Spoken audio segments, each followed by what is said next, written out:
जैसा कि हमने लास्ट पॉइंट पे पढ़ा था बोर्स एटॉमिक मॉडल के कि एंगुलर मोमेंटम क्या होना चाहिए किसी भी इलेक्ट्रॉन्स का, एंगुलर मोमेंटम होना चाहिए एन एच अपॉन 2 पाई। क्या बात है सर, ये समझ नहीं आया क्या कहना चाह रहे हो? मतलब जिस भी इलेक्ट्रॉन को ऑर्बिट में रिवॉल्व करना है तो उसका एंगुलर मोमेंटम कितना होना चाहिए? एन एच अपॉन 2 पाई होना चाहिए। अगर ये एंगुलर मोमेंटम नहीं है तो कोई इलेक्ट्रॉन ऑर्बिट में रिवॉल्व नहीं कर सकता। या तो हम कह सकें कि अगर किसी भी इलेक्ट्रॉन को किसी भी एनर्जी सेल में रहना है तो उसका एंगुलर मोमेंटम इतना होगा तभी वो एनर्जी सेल में रहेगा। ये किसने बोला? नील बोहर ने बोला। नील बोहर के इस डेरिवेशन पे हम थोड़ा सा वर्कआउट करेंगे। आप बात करते हैं एंगुलर मोमेंटम को वेक्टर फॉर्म में अगर आप देखें तो एंगुलर मोमेंटम आप कैसे निकालेंगे? R vector cross P vector, ठीक है। R vector cross P vector में क्या है? ये पोजीशन वेक्टर है, ये मोमेंटम है। अगर हम इसे पी मोमेंटम को आप अगर हम लिखें तो मोमेंटम को क्या लिखते हैं? एम वी वेक्टर लिखते हैं या नहीं लिखते हैं? शायद आपको याद होगा। तो इसके बाद आपने जब देखा, फिर इसके बाद अगर हम बात करें इसको आगे हम सॉल्व करेंगे। अगर हम बात कर रहे हैं वेक्टर सॉल्व करेंगे तो क्या होगा? ए क्रॉस बी का फॉर्मूला क्या होता है? ए क्रॉस बी का फॉर्मूला होता है A cross B sine theta. क्या लिखेंगे? R M V sine theta. Theta क्या हो गया सर? L vector. अब साइन थीटा क्या होगा? एक इसके और ये मोमेंटम ये इस तरफ में जा रहा है ना, इनके बीच का एंगल 90 डिग्री होता है, हमेशा याद रखिएगा। तो इन दोनों के बीच में 90 डिग्री का जो एंगल है उसे हम 90 डिग्री रखेंगे। तो L इक्वल्स टू क्या हो जाएगा? एम वी आर, कुछ भी लिख लीजिए, आगे पीछे कराया क्वेश्चन करते हैं। M V R sine 90, sine 90 की वैल्यू क्या होती है? 1। तो L इक्वल्स टू क्या आ गया? L इक्वल्स टू आ गया आपके पास L equals to M V और आर। ये फर्स्ट एक इक्वेशन आपको ये आ गई है। आपको L equals to N H upon 2 pi ये आपको पता ही थी। ये सेकेंड इक्वेशन है। अब इन दोनों इक्वेशन की हेल्प से आप नोट डाउन कर लीजिएगा जो भी चीजें आपको करवाता जा रहा हूँ। फिर इन दोनों इक्वेशन से हम अगर बात करें from first and second equation हम क्या कह सकते हैं? फर्स्ट और सेकेंड इक्वेशन से हम कह सकते हैं कि M V R equals to N H upon 2 pi. तो क्या लिखा मैंने? M V R equals to N H upon 2 pi. ये आपको याद होगा h की वैल्यू होती है 6.636 into 10 to the power -34 joule second. ये होता है प्लैंक्स कांस्टेंट। क्या होता है? Planck's constant. कई कांस्टेंट की वैल्यू आपको पढ़नी होगी, ठीक है। तो आप लोग भी जो बैठे हैं वो सब इधर ध्यान दें और इसे सीख लें। तो रेडियस कैसे निकालते हैं? कोई भी इलेक्ट्रॉन में कैसे घूमता है? तो अगर आपको एक और चीज ये हमने ड्राइव कर लिया, इन दोनों से हम ये थर्ड पार्ट बना लेते हैं। M V R equals to क्या है? N H upon 2 pi. ये हमने ड्राइव कर चुके हैं। अब हमें एक ये तो हमें इससे मिल गया। अब हम इसके बाद क्या करेंगे? इससे हमें ये भी पता चल गया कि बोर्स का इस पॉइंट ने हमें क्या सिखाया कि fixed energy orbit, fixed energy shell में अगर फिक्स्ड मोमेंटम है किसी भी पार्टिकल का, एंगुलर मोमेंटम फिक्स होगा तभी वो रिवॉल्व करेगा। और वो एंगुलर मोमेंटम क्या होगा? मल्टीपल्स ऑफ क्या होगा? Integral multiples of N H upon 2 pi. Simple बात। अगर हमें अब बाकी का कैलकुलेशन करना है, रेडियस, वेलोसिटी जो मैंने बात करी थी आपको, तो उसके लिए सबसे पहले क्या करना पड़ेगा? एक छोटा सा टास्क आपको समझा भी रहा हूं, फिर बाद में आपको सॉल्व भी करने को दे रहा हूं, ठीक है।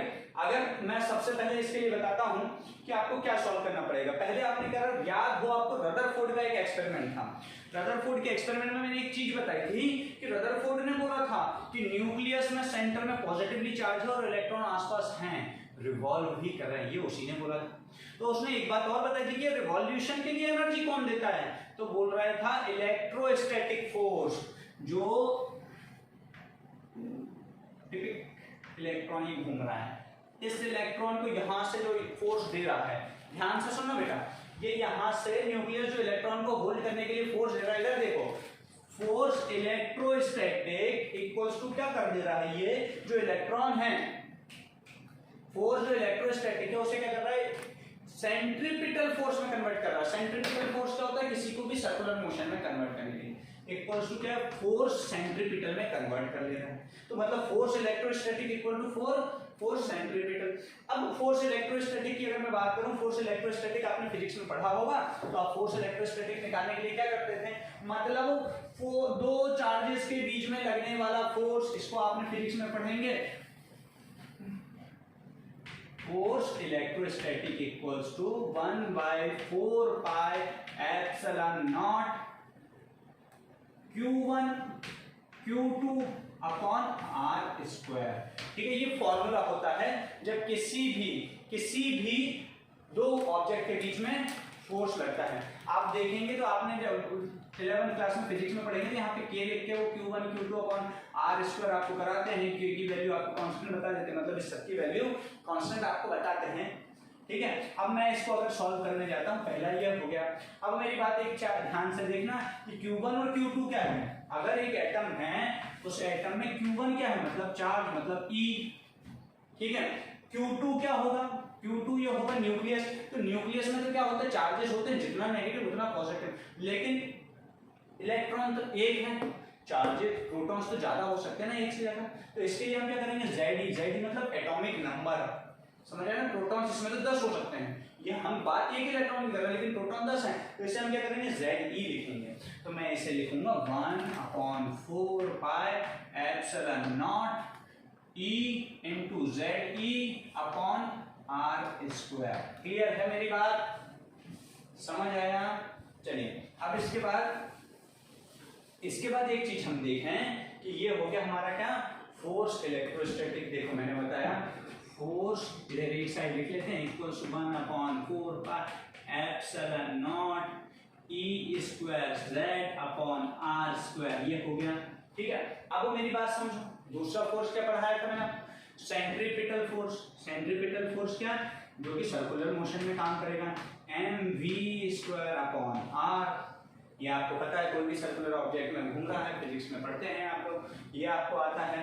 तो हमने इन दोनों डेरिवेशन से एक चीज तो कंसीडर कर ली, दोनों force E equals to force F C, ये दोनों था, तो दोनों को इक्वल में हम रख देंगे। मैं ऐसा क्यों कर रहा हूं, मुझे रेडियस निकालनी है साहब। ये रदरफोर्ड के एक्सपेरिमेंट से मैं कुछ भी करके एक रेडियस निकालना चाहता हूं, फोर्स वेलोसिटी निकालना चाहता हूं, ये सारी चीजें मेरी इच्छा है, उन इच्छाओं को पूरा करने के लिए मैं ये सब कर रहा हूं।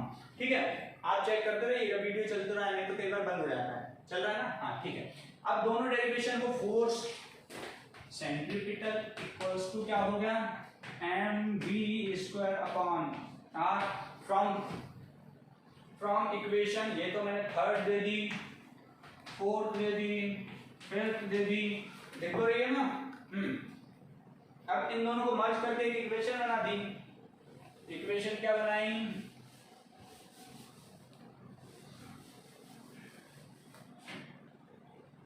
here mv² upon R equals to क्या होगा, 1/4 pi epsilon naught E square Z upon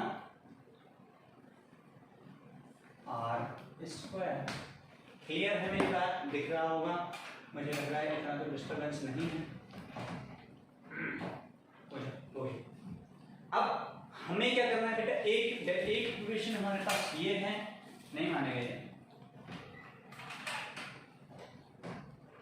ठीक है, एक इक्वेशन हमारे पास ये है, एक इक्वेशन हमारे पास जो हमने थर्ड नंबर पे निकाली थी, mvr equals to nh upon 2 पाई।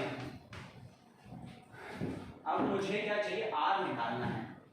मुझे सबसे पहले मास तो मुझे फिक्स है, कांस्टेंट है, मास हमें से पता होता है, ठीक है, हर ऑब्जेक्ट का एक मास तो कांस्टेंट है, फिक्स है। मैं इसमें से देखो मुझे क्या हटाऊंगा, तो आपको r मिलेगा, v हटाना पड़ेगा ना। तो इधर पे क्या है, v है, और वहां पे क्या है, v²।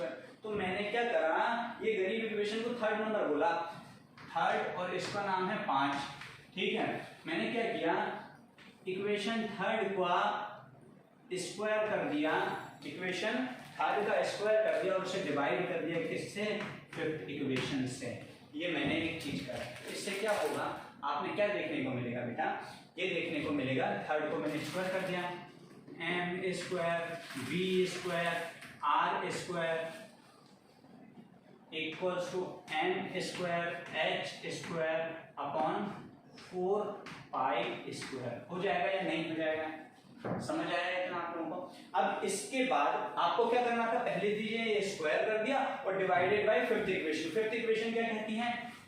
फिफ्थ इक्वेशन कहती है M V square upon R equals to, यहाँ पे आएगा टोटल बराबर में इक्वल आएगा और यहाँ पे करेंगे 1/4, हाँ ये 1/4 पाई एप्सिलॉन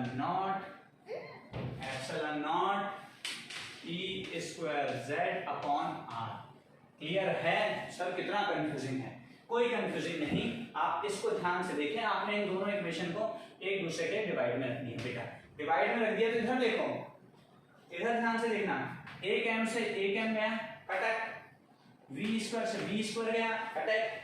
अब ये क्या बचा? अच्छा ये आर से ये आर भी गया खटक, तो अब बचा क्या?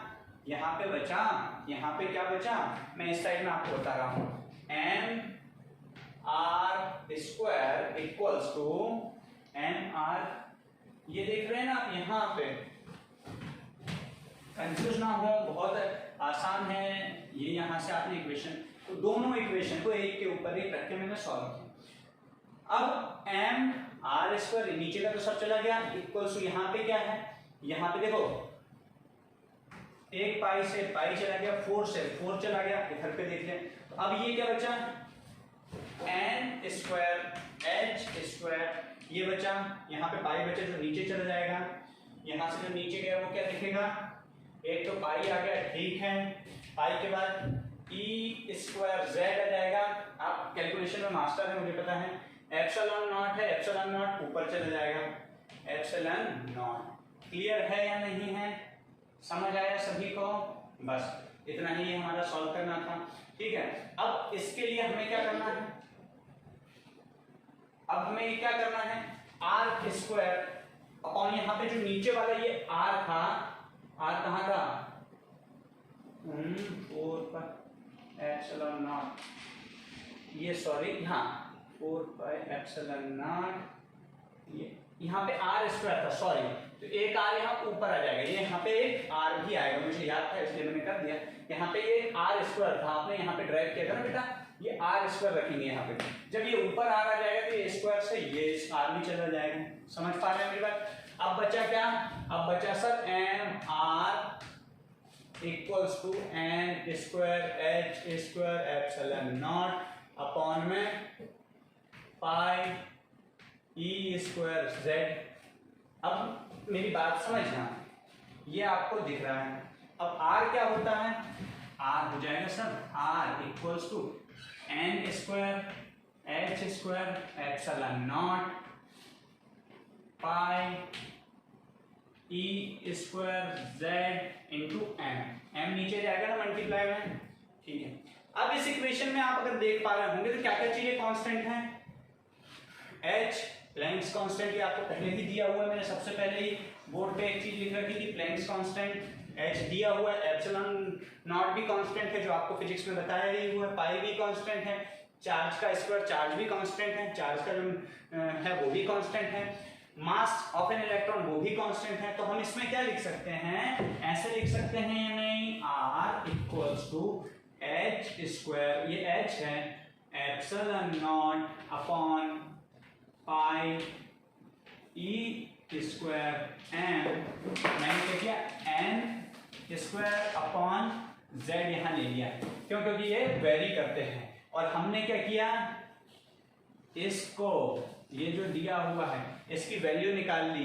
क्या निकाली? 0.529 ये निकाल ली, मैंने आपको लास्ट क्लास में बताया था, into N square by Z. N square क्या? एन क्या है? Number of N orbit, Z क्या है? Atomic number. ये फॉर्मूला जो हमने ड्राइव किया, इससे आप क्या निकालेंगे? Radius of any subject, radius of any orbit, sorry radius of N orbit को भी निकालने के लिए क्या करना पड़ेगा? ये सॉल्व करना पड़ेगा। क्लियर है? नहीं है? चलिए आगे मैं इसका फॉर्मूला लिखता हूं, आप इस सबको सॉल्व करके इसी की तरह से एक बार देख लीजिए। डेरिवेशन की है मैंने, कुछ भी नहीं किया, जो इक्वेशन बनाई force electrostatic equals to force centripetal, दोनों को इक्वल रख के एक इक्वेशन बनाएं। एक इक्वेशन ये हमें पहले ही पता चल गई थी, ठीक है।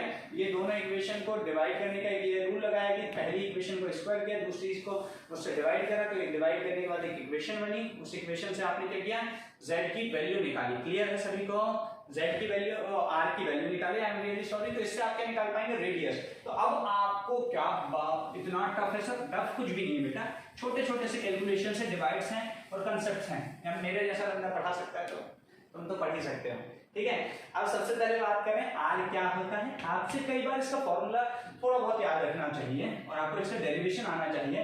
कई जगह आता है h square epsilon naught upon पाई e स्क्वायर n क्या होता है, फिर इसके बाद क्या आएगा, n स्क्वायर अपॉन z। ये इसका फॉर्मूला होता है। क्लियर है मेरी बात? ये इसको थोड़ा सा ध्यान में रखें क्योंकि वेलोसिटी वाले फॉर्मूले में आपको यही करना पड़ेगा।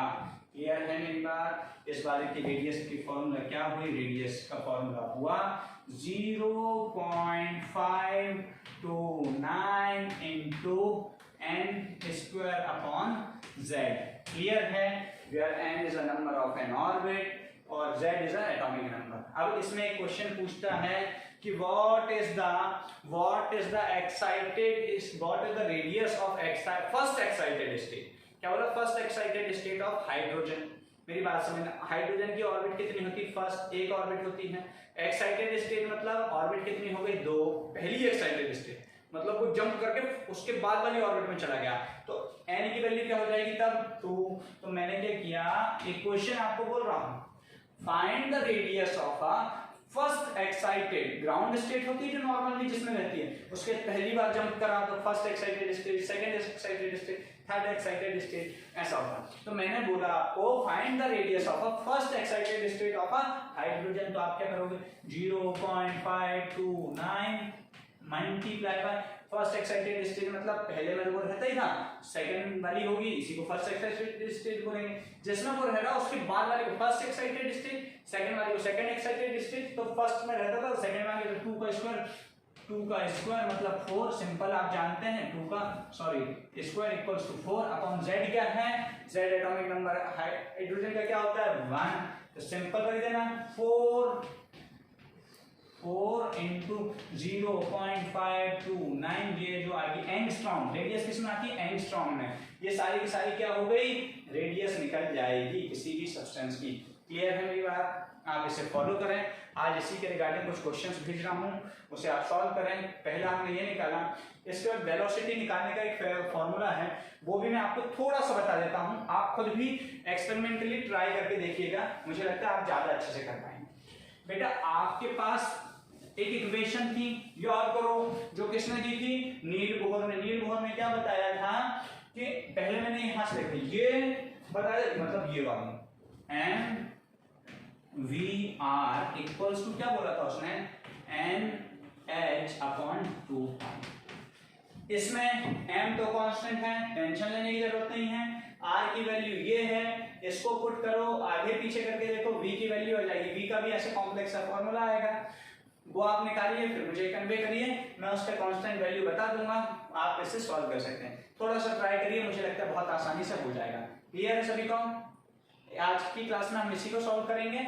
आपको एक v का फॉर्मूला ड्राइव करना है। इसमें क्या करना है, r की जगह पे क्या करना है, ये वैल्यू रखनी है और मूवमेंट कराना है कुछ भी करके कि मुझे यहाँ पे क्या चाहिए, v की वैल्यू निकालनी है, और आप वेलोसिटी निकाल पाएंगे। जो फॉर्मूला बनेगा उसका भी यही चीज है, जैसे इसमें था एक बहुत आसान, देखो लगता था फॉर्मूला r का, लेकिन मैंने लास्ट में बता दिया 0.529, तो कुछ टफ बचा नहीं। ऐसे ही इसमें भी कांस्टेंट वैल्यू आपको बता दी जाएगी, आपका काम बन जाए। लेकिन डेरिवेशन कई बार पेपर में आती है, कई बार आपको इससे बहुत काम आएगा। कॉम्पिटिटिव एग्जाम्स में JEE नीट में ये फॉर्मूले का ही प्रॉब्लम आता है, ये पॉइंट की वैल्यू आ जाए उसमें वो क्वेश्चन देते हैं, इतने आसान वो नहीं करते। ठीक है, तो हम सभी इसे फॉलो करें, इसे सॉल्व करने की कोशिश करें। बाकी का जो भी डाउट्स होंगे ना, आपके डाउट्स लेते रहूंगा। Okay, thank you.